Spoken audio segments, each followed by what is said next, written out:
O kukuha tayo ng isa pang ebidensya. Maganda may ebidensya tayo. Halimbawa, kumusta naman ang science at ang Bible? Contradictory ba ang ulat ng Biblia at sa mga natuklasan ng scientifico, ng mga scientists? Titingnan natin. Halimbawa, gawa tayo ng isang sample. Kasi once na sumabit dito ang Biblia, hindi na mapagkakatiwala, hindi na maaasahan. Noon, naniwala ang maraming tao na ang ating daigdig ay nakapatong ito sa isang bagay. Naalala ko tuloy yung aking lolo.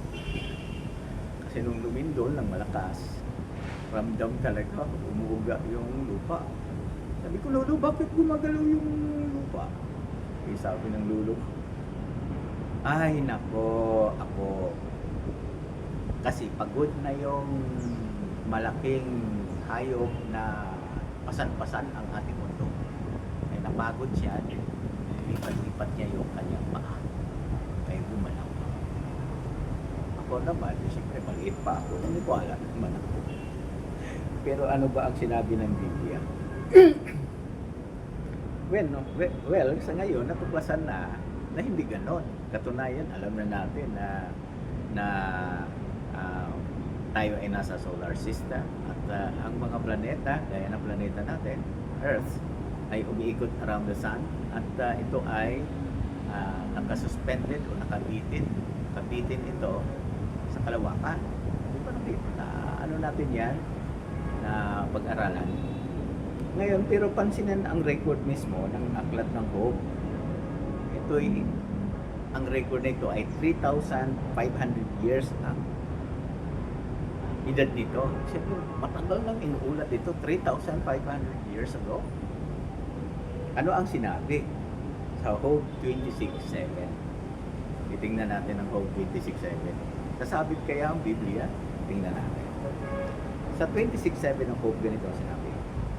Inilatag niya ang himpapawid sa lakong walang laman at ibinibitin ang mundo sa kawalan.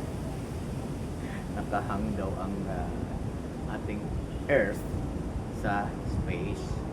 Nakahang siya. Di ba sa ngayon, ang natuklasan ng mga scientific, nakahang naman talaga yung ating mundo.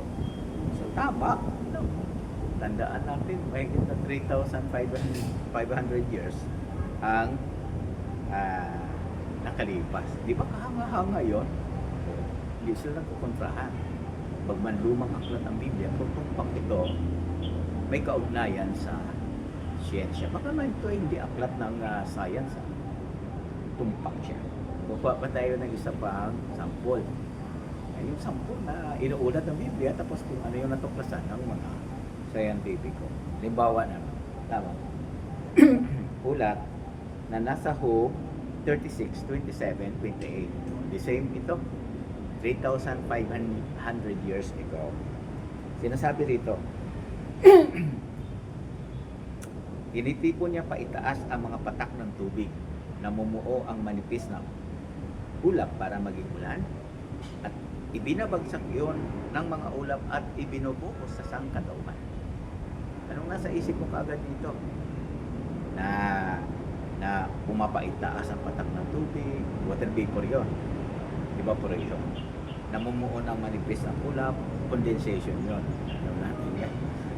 Namumuo doon ang water vapor sa itaas. At pagkatapos niya, kapag mabigat na, gaya ngayon, maambon-ambon, ulan-ulan, ang likuran. Kasi mayroong bagyong Krising na nandun sa north.